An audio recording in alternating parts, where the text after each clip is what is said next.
क'क्राझार इउनिभारसिटिनि जिथु फरायसाफोरनि बिसायख'थिया थाबैनो जागोन। दिनै क'क्राझार इउनिभारसिटि आगोलाव जायखौनाखि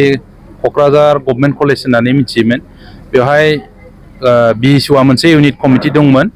आरो बे इउनिट कमिटिखौ दिनै पुराना कमिटिखौ डिजल्भ खालायनानै सिफायनानै गोदान इउनिट कमिटि दानाय जाबाय क'क्राझार जिल्ला बिएसइउ कमिटिनि दैदेननायाव आरो बेवहाय सेन्ट्रेल कमिटिनिफ्राय आंखौ आलासि हिसाबै लेंहरनायलाय आङो बिएसइउनिफ्राय आंजों लोगोसे आंनि भाइस प्रेसिडेन्टफोर सेक्रेटारिफोर बयबो नुजाफैनानै स्टुडेन्टफोरनि सिगाङाव माखासे खोथाफोर बुंफैनो मोनदों मोननानै जोबोद गोजोननाय मोनदों आरो दिनै बोथोरा गाज्रिब्लाबो जथेस्थ' गाज्रि थेवबो बेनि गेजेराव स्टुडेन्टफ्रा गोबाव सम नेनानै जोंखौ हास्थायनानै दंमोन आरो जोंबो एसे लेटैबाबो नुजाफैनानै दिनैनि प्रग्रामखौ साक्सेसफुल जाफुंहोनो हाबाय होननानै आं जोबोद गोजोननाय मोनदों आरो बे बिएसइउ इउनिट कमिटिया फैबाय थानाय समाव जिहेतु दा क'क्राझार इउनिभारसिटिया गोदानै गायसनजाबाय आगोलाव क'क्राझार गभर्नमेन्ट कलेज हिसाबैसो जिहेतु मिथियोमोन बेवहाय माखासे गोबां समस्याफोर दङ बै समस्याफोरखौ बोस्रांनायाव समाधान खालामनायाव जोंनि इउनिट कमिटि बिएसइउआ मोजाङै रल लागोन जिहेतु जोङो दा बिएसइउआ मोनसे सरकारनि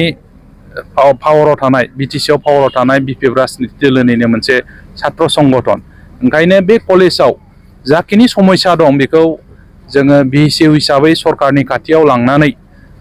समाधान खालामनायनि जानाखि बेबस्था बेखौ फैबाय थानाय समाव जोङो नाजालांगोन मोनसेनि उनाव मोनसे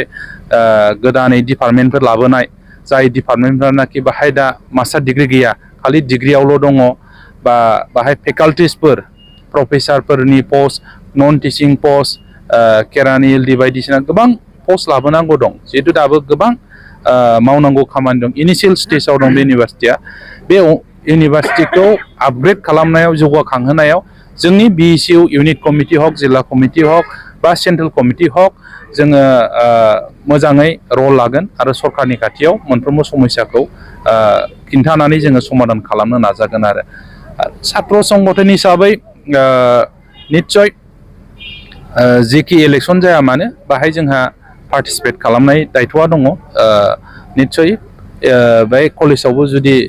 इलेक्सन जायोबा निस्सय जोंनि बिएसइउनि तरफनिफ्रायबो बाहागो लानाया थागोन बाहाय जोंहा जेबो बुंनांगौ गैया आरो एबार मा मोनगोन केन्डिडेटआ बे दानिल' खोथा नङा जों मोनफ्रोमबो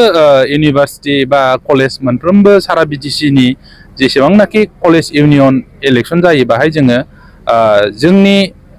बिटिसि ओनसोलाव थानाय छात्र छात्रीफोर जायफ्रानाखि कलेज इउनिभारसिटियाव फरायदों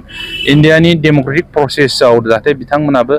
इनभल्भ जानानै सिस्टेमखौ सोलोंलांनो हायो भबिष्यतआव डेम'क्रेसिनि सासे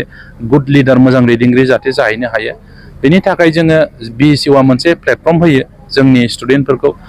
स्टुडेन्ट इउनियन इलेक्सनफ्राव पार्टिसिपेट खालामनानै बिथांमोना डेम'क्रेसिखौ मोनसे प्रेक्टिस एक्सारसाइज खालामनायनि जाहाथे स्कप मोनो बेखौ जोङो जोंनि बिएसइउ तरफनिफ्राय प्लेटफर्मखौ होयो आरो बाखि बाहाय जेबो गाज्रि उद्देश्य बा एजेन्डा गैया आरो माबादि नुहुरो निस्सय जोंनि